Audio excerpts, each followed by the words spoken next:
Next, we're going to move our paces a little bit and we're going to have a fireside chat. The fireside chat's going to be on advocacy. And joining us for this session today are Corinne McNabb and Jan Clemis. Jan's a fourth generation polycystic kidney disease patient whose family has been profoundly affected by kidney disease. As a retired teacher, she's brave enough to speak publicly and dedicates her efforts to the Kidney Foundation through peer support calls and Green Shirt Day activities. Jan has participated in the Kidney March for the last 11 years, as well as the Kidney Walks, and most recently took part in the World Transplant Games following her transplant in 2018. She's passionate about living a full, rich life at every stage of kidney disease, and she focuses on self-advocacy and positivity. She's a strong supporter of research, and which she believes can bring solutions to the next generation. Corinne McNabb has been with the Regional Kidney Care Program of Simcoe Muskoka in Aurelia since 1999, working with patients in the multi-kidney care clinic, as well as patients on hemodialysis, both in-centre and in satellite units. Corinne is passionate about palliative care, ethics, and truth-telling.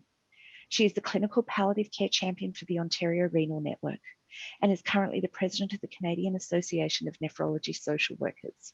So Jan, can I hand over to you to share your story? Okay, can you hear me, Lydia? Loud and clear. Okay, very good. Thank you very much, Lydia, for the nice introduction that you gave me. I appreciate that. I just want to interject at the very beginning that I am just one of thousands, tens of thousands of patients. In the last session, we talked about 1 in 10 Canadians are affected by kidney disease. So I have a unique story, and so do you. And I'm just going to share a little bit about mine. My personal experience with self-advocacy probably started about 40 plus years ago when I was first diagnosed with polycystic kidney disease. I discovered I had inherited polycystic kidney disease from my dad. And I guess unconsciously, I started paying a little bit more attention to his dialysis runs and his labs and the information that was passing back and forth between my mom and my dad about his disease. I didn't have any symptoms really myself until about 30 years ago. I was a young farm wife and I had 3 kids under the age of 5, and I ended up with kidney stones and in the hospital for 2 weeks. And at that time, it was kind of a light bulb went on that, yes, I really do have a disease. I really have kidney disease. And I need to try to be proactive. I need to try to mitigate any other medical complications at that time and just work on being as healthy as I could from the get-go. I know that I kind of came from that generation where we don't question, we don't ask a lot of questions, we don't question authority, and so I guess in some ways it was a little bit difficult for me to speak up for myself and ask questions, but I realized that if I practiced it, I got a little more confident every time I advocated for myself, and it became a little bit easier and easier to ask those questions of my doctors about my disease, in particular when I did go. Our family is hit with this genetic disease right on those 50-50 odds, pretty much. There are a dozen people in my family with polycystic kidney disease, including my sister, my 2 daughters, and nephew. So we kind of hit those odds about 50-50. And I think that by having family members with a familial disease, I did have family members that I could reach out to early on and ask questions about my disease.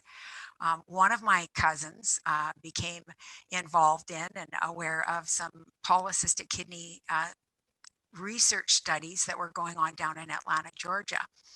And so my sister and I joined him and were able to be under the care of some amazing nephrologists that dealt specifically with polycystic kidney disease. So that was a really good place for us to get a lot of very accurate information about our specific disease. And I think it served us very well. It also led us to the FDA trials for tolvaptan, which we were some of the first human guinea pigs for that for polycystic disease. I learned through some of those kinds of things to try to really keep track of my labs from an early standpoint and make any of those changes that I could in my diet or in my fitness or my water intake, any of those things that could make things a little bit better for me as a patient. And then too, I had to advocate for myself when I had to change doctors. I had a nephrologist that seemed to really minimize my disease, and I had to seek out a new nephrologist and get a referral from my family doctor. And again, that was really hard to say that this person wasn't working with me and for me. And so I think that if it's always okay to get a second opinion, and speak up for yourself. And if you don't feel listened to, ask another question.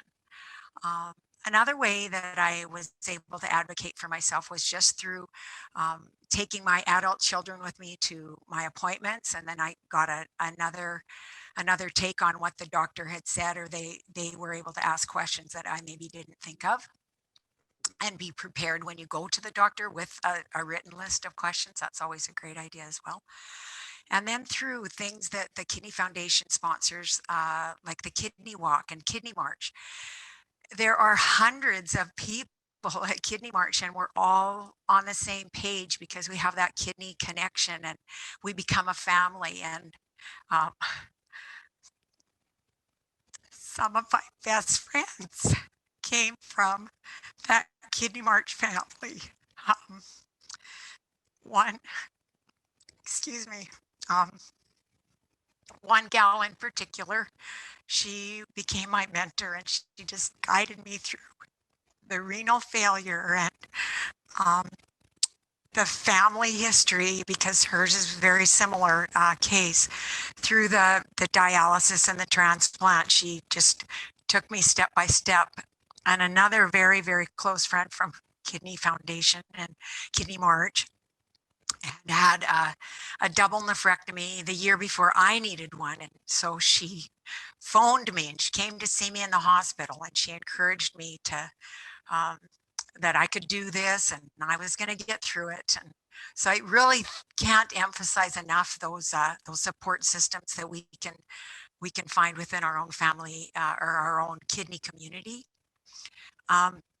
So I did have renal failure in, I back up just a minute. I had to leave my job because of my decline in renal function. That was in 2016. And that was tough too. That's another bridge that you have to walk across, and that sometimes is leaving your job.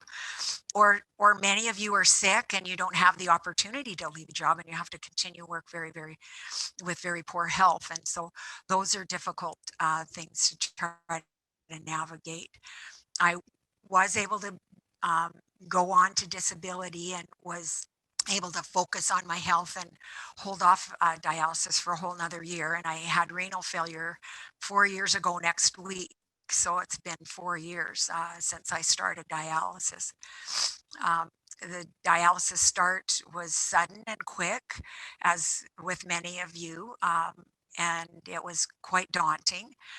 And then I was in the hospital during that whole time for a 10-week stretch to get my body ready so that I could gain enough strength so that I could have a double nephrectomy and get those diseased kidneys out. So that was when I leaned on those around me, and we got through it, and I was able to move on, and from that renal failure came the opportunity for my son and 2 other people to be tested to be my living donor. And in August of 2018, a year and a half after I'd started dialysis, I was able to get a transplant from my son. He was my living donor. So of course his sisters call him the favorite child. Um, but that was a joyous time for our family, for me to regain that health. And now, as I continue on with my journey, I try very, very hard to advocate for other kidney patients, and now for other transplant recipients and families and donor families, because I'm now actively involved in the Canadian Transplant Association. And luckily, I was able to participate, as Lydia had said earlier, in the World Transplant Games in Banff in 2020, February 2020, and we're hoping to continue to go new places. We're going to be in Winnipeg in 2022 for the Canadian Transplant Games, and just look for a brighter future. Remember that self-advocacy takes the form of educating ourselves, as that pre-survey showed. We have to get information. It takes a lot of bravery and dedication, and then that support system that you'll find in the people that you surround yourself with. I have a little, yeah. And I'm going to interrupt just because. You bet. Yeah, thank you, Cree. We're going to, yeah, no, it's hard to know when the story begins and ends, but I want to capture some of what you've said.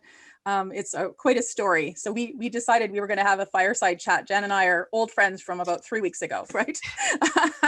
And hearing your story, you've obviously been able to advocate for yourself very well. So I'd just like to expand on some of the themes that you touched on in your introduction. One of the first things you decided along your journey was that the more information you could learn about your illness, the better equipped you would be to keep yourself healthy. Were other members of your family just as willing to learn and to share what they knew with you? Yes, my cousins were very much on board. We'd lost my aunt, uncle, and dad by that time, but the family members were very willing to share. And then again, when you find out that you have polycystic kidney disease, it seems like they just pop up out of the bushes, and you start those conversations and learn from other patients other than just your immediate family. Yeah. Right. Okay. You said that advocacy wasn't something that came easily to you. Do you remember the first time you had to speak up for yourself, and how that went, and how that spurred you on to keep advocating for yourself? Well, one of the first times was just within my family with my husband, that this is a real disease and we're going to have to work together with this. And I guess the second time that it was the most challenging was when I had to change doctors. Again, to try to speak up for oneself and advocate and say, this team isn't working, and remember that advocacy needs to be a partnership. And so I had to seek that out with another nephrologist. Right. And you had talked about getting another referral. How much courage did it take to do that? A lot. Yeah. It was scary. Because you raised as I was, we didn't really question, the doctor knows the answers. And I think that we've kind of morphed into a society where it's okay to get that second opinion and be brave and go ahead and do it. Yeah, good for you. Yeah. You felt fortunate to be part of some groundbreaking research that was trialing medication for patients with PKD. What more can you share with other patients about what that meant to you? Was it scary to try a drug that hadn't been tested on patients before? Yes, it was. We knew that the medication had been tested on heart patients for other abnormalities and other medical issues. So we weren't the first humans to take it. It wasn't just rabbits and guinea pigs prior to us, but we were the first polycystic patients to take the medication for our specific disease. And there were 11 of us in that original study group, and that was right at the time that Ocean's 11, the movie, had come out. So we called ourselves the Otsuka 11, and that was kind of cool. And so we just tried very hard to be brave for our kids and those families that were going to come after us that needed that research done. And it was about that second generation, third generation for sure. Wow. Okay. You also said that you did all you could to learn about your labs and how to interpret your blood work. And in turn, this helped you make changes to your diet in order to improve your results. How successful were you at making these changes? It's a pretty strict regime. It was very hard, particularly at the time that I started dialysis. That was when I had to make a lot of dietary changes, and I got to where I just had to put aside the list of foods that I couldn't eat and look only at the sheet of what I could eat that was low in potassium, low in phosphates, because a lot of foods that I loved were on that other list. And so if I didn't see it, I tried to not miss it, and I tried to not have it in the house or in my refrigerator to ease that little bit Right. of angst. Right. I'm sure lots of people can relate. I've seen that in the chat. You had to really think about whether you were ready to stop working and go on disability benefits. And I know that I speak to a lot of patients about that. How did you work through that process? I had a lot of help with my mentors. They helped walk me through. The social workers were great. My medical staff was really good. I know that it's a mountain of paperwork to fill out, and I did have to ask and ask again, but we were able to get all that put in place. And I was very fortunate that I was in a teaching position where I had an option for that. And I know a lot of other patients just don't have that option. It's really difficult. Yeah. Yeah. You've been so active since your transplant. You put the rest of us to shame. They didn't show all the pictures, but just all the activities you've been participating in. Your pictures certainly paint a colorful picture. Can you describe some of the events you've participated in for the Canadian and World Transplant Games? For the World Transplant Games in February of 2020, I did the snowshoe event and the cross-country ski event. Met people, there were over 200 people from all over the world, all with either a new organ or had their family member had donated, or they were donors themselves, and it was just an amazing atmosphere. Then this summer, my son and he did some running events, and I did some swimming and biking events, and I think that the embracing a healthy lifestyle after transplant is a great motivator, and it's really helped my mental health as well. I think that that's been a real key factor for me, that if I'm having a crummy day, just go take a walk and get the cobwebs out and feel better as a result. Yeah. That's great. Fantastic. You also mentioned the Kidney March and how much it meant to you to participate in that and the annual kidney walks. Maybe you can just describe a little bit more about how the Kidney March works for those who don't know what it is. For those that aren't aware, go on the website, kidneymarch.ca. It's a phenomenal event. Over 300, 400, 500 people, depending on the year. We sleep in tents. It's kidney camp, and we have kidneyoke one night. We all sing, and there's a theme night like superheroes or wear a onesie. And we walk 100 kilometers in 3 days. If you need help with some of that trip, that's okay. They'll forward you ahead in one of the nice vans that they have, and it's just a grand place to come together, people of all walks of kidney disease and families and support families. We have a lot of medical staff. My former nephrologist he calls himself the head blisterologist, because if you walk 100 kilometers, you're going to get a lot of blisters. Yeah. So I highly recommend anybody looking into it if you're not familiar with the Kidney March already, for sure. Okay, great. So a sense of humor is certainly a wonderful skill and coping mechanism. You and your family seem to have this skill down pat. And would you say it has helped you cope in the difficult times? Very much so. I know that my belly was so big with those kidneys before they came out. And I have twin daughters. So I knew what it was like to carry two big ones. And we named the kidneys before I had the double nephrectomy. Billy was on the left and Bart was on the right. And we had a pool to see how much they'd weigh. Everybody threw in $5 because we just needed to lighten that enormity of that big surgery, and then we sent out a birth announcement after they came out. So I was glad to see them gone, actually. Yeah, That's For great. sure. So speaking of your family and your son, when your son offered you his kidney, did you have second thoughts about this, or were you able to accept his offer in the spirit in which it was given? And I know this is hard to talk about. This is a tough one. It's okay.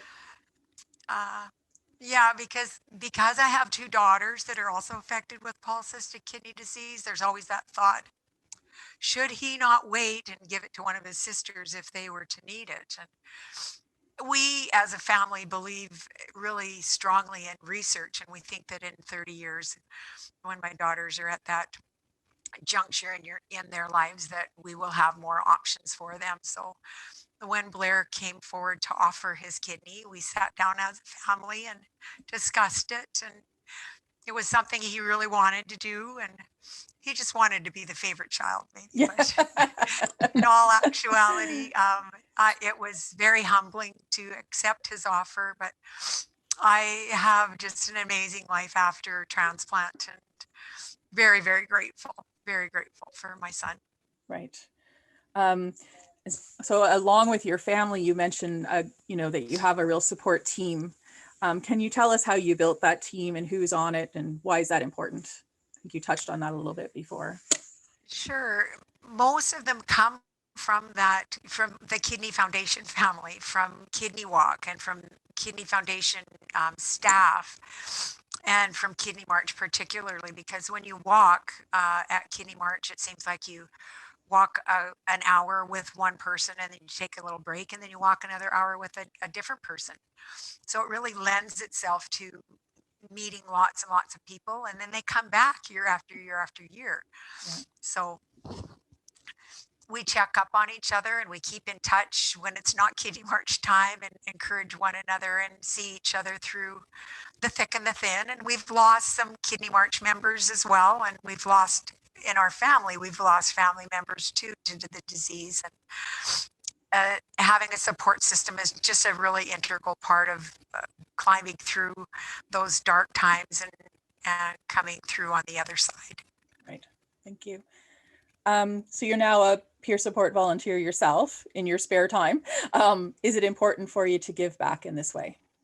Oh, for sure. Kidney Foundation's been incredibly generous to all of my family and guided us through a lot a lot of struggle and a lot of challenges. And it's really great for me to be a peer support caller, phone I do the one-on-one phoning. Right. And just to have somebody in your corner, just to be an ear, just to listen, I think it's really valuable. And it is really nice to be able to give back to an association that has given so much to our family. It's very rewarding. Yeah. Do you feel like you have a new lease on life since getting your transplant? I think I know the answer to this one. Oh, emphatically yes. Yeah. Our family's always been active, but to really embrace being able to be free from dialysis.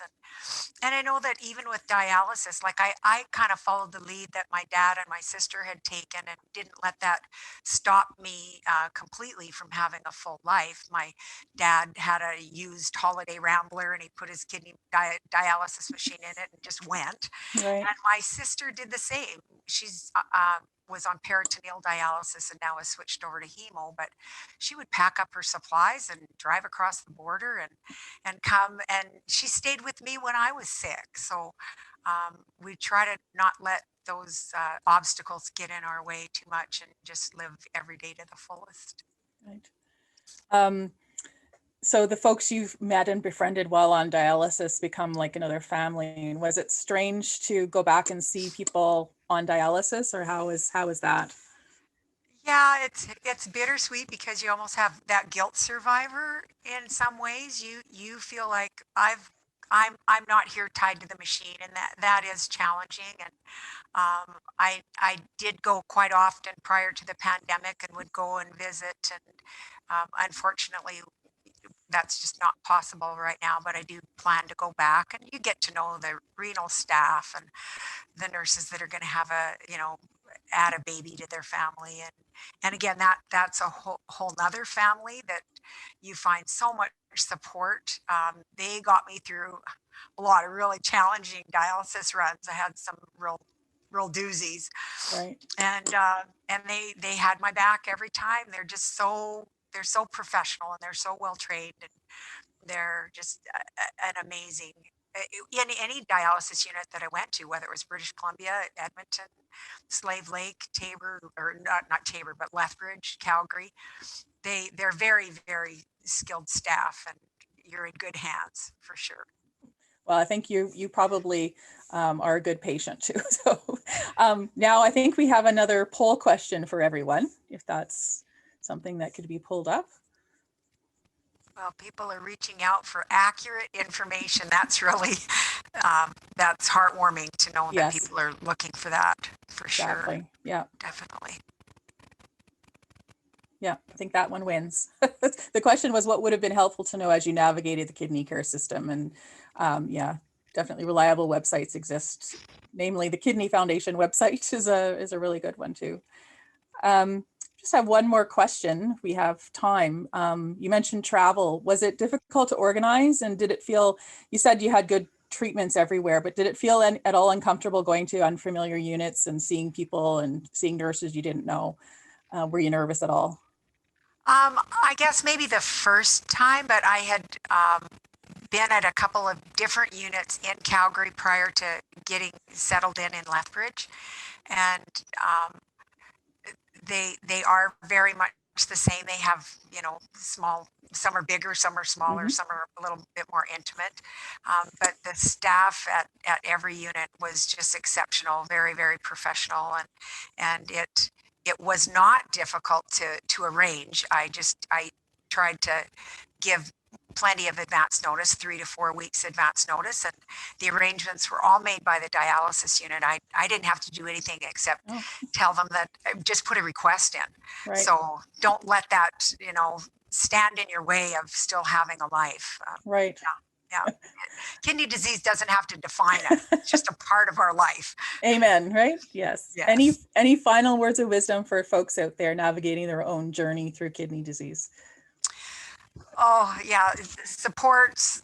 Look for the bright side of life, because again, in the end, all that matters is how we've treated each other and how you treat yourself. And so be kind and gentle to yourself. Speak up for yourself. And there are lots of people out there that want to help you. They just don't know how. So it's okay to ask. Excellent. Thank you so much. Thank you very much, Karina. You make me feel comfortable. And thanks, Lydia, for the opportunity to speak to other kidney patients. It was wonderful. Appreciate that. Jan and Karina, it was just wonderful to have you both here. I really did feel the warmth coming from the discussion today. Even though I'm not sitting by a real fireplace, I could definitely feel that radiating from you. So thank you so much. And now I was going to do question and answers, but we haven't had any questions submitted. But what we did have, Jan, and you were probably too busy while you were speaking, were just so many warm words of support and thanks, and how appreciative people were for you sharing your story today. And we really do appreciate that ourselves. We do have a couple of minutes now, so if people would like to ask Jan or Corinne a question, we'd open the floor. Please submit them in the chat box. I think this would be great. Jan and Dr. Harris-Scott calling. I expect in about 6 months or a year to have to start dialysis. And I'm looking at peritoneal. How effective did you find that in how your health felt to going to regular dialysis? I was a hemodialysis patient. My sister did 8 years of peritoneal dialysis, and I know that she was very much in charge of her own care. And I know other patients that have been very successful on the peritoneal dialysis, but I don't have any personal experience with that. Maybe Karine, you can talk about maybe some patients that you have been working with in your meetings and that kind of thing. So I think it's more a personal choice, and what the educators talk about is what works best for you. And I think some people move through on their journey from one to the other, and at different times in their life, and then hopefully it works well for you, whatever kind you're doing. So I think if you want to be more independent and more mobile, and you're able to do peritoneal dialysis, there are some occasions where people aren't, then that's the best choice for you at that time. If you're not able to, then hemodialysis is the best choice. I think it's just sort of whatever works at that time. So good luck. Yes, Yeah. for sure, Audrey. Good luck with all of that. Thank you very much, Audrey. Are there any other questions? Yeah, I have a question for Jan. Please Hello? go ahead. Hi, Yep, Shelley. You, from what I understand, you say you were in a trial. Was that a trial in Atlanta, Georgia? Yes, at Emory University. Okay, because Yeah. I've been accepted on a clinical trial. I have fibrillary, anyway, it's a long word. But the problem is that I cannot transport the drug into Canada because it's not approved here. Did you have that problem? With the medication that we took, we did not have issues with it. It was able to be sent with us. We had paperwork that crossing the border with our medication that approved that coming across the border. But I certainly understand, even as a transplant patient, I have a letter that says if I travel to another country that it's legal for me to take these medications with me. So I do think that, yeah, that's something that you'll have to check into and get pre-approval for. Thank you. Corinne, I've got a question here from June. In order to do PD, what does your home need to pass a water test? So yeah, there are different types of dialysis, PD and home hemodialysis. Sometimes you do have to, there are technicians that come out to your home with the nurse sometimes to do a home visit, and there are certain requirements, but I wouldn't want to rule out anyone not knowing their personal situation, because there are things that can be done. There's usually some, with especially the home hemodialysis, there are changes to electricity and water. So yeah, I'm sure they do want things to be sterile. I'm not sure about needing special water treatment for PD though. That's something you might want to ask your program about. Okay, thank you very much. We've got another question for Jan. What kind of issues or constraints or concerns did you have when you wanted to take a second opinion from other kidney specialists? Well, my family doctor was able to put me in touch with, there was only one in my community, and so I had a plethora of choices up in Calgary compared to my limited choices before that. So my family doctor did a little bit of research and asked around, and I was able to find a really great match for me. And so I'm sure that for other patients, you would get the referral from your family doctor for any kind of a specialist.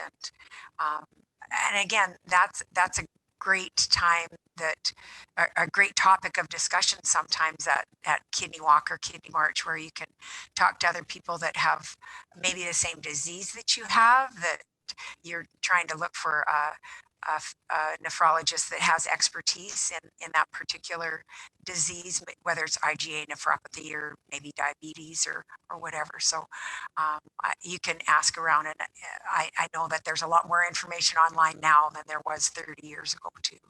So Corinne, can you think of anything else that you'd like to add? I don't think so. Are there any other questions, Lydia? We've lost Lydia. Well, Lydia is a very busy lady with Yes. 3 days worth of meetings, so I can certainly understand Sorry, that. I got locked out. I was unable to unmute myself. So Oh, dear. sometimes it's all the technical glitches that we have working from home and working with platforms such as Zoom. So I was speaking, but nobody could actually hear me. Oh dear. But there's been some wonderful questions and answers here. And, you know, I'm seeing in the chat room, there's a lot of questions about different types of dialysis and how people can advocate for themselves and where to get the questions answered that they need to. And it is, you know, for further information, don't hesitate to reach any of our branch offices or the national office. We can help you, guide you along and sort of point you in the right direction where you might be able to find the information and get support for that. So don't ever hesitate to reach out to our branches through our website at kidney.ca or through email as well. And once again, I'd really like to warmly thank our guests today, Jan and Corinne, for being here. And Jan, thank you so much. And I teared up with you as well. So thank you for just your raw honesty. I really do Thanks, Corinne. appreciate that. You Thank you bet. so much, ladies. Really do It's- appreciate that. It's been a I hope pleasure. everybody enjoys the rest of the conference. There's lots of information. Enjoy your next 2.5 days. Thank you so much. And we've had a lovely message here. You're a superhero, Jan. I couldn't say it better myself. Thank you so much. Take care, everyone. Bye. Take care. Bye-bye.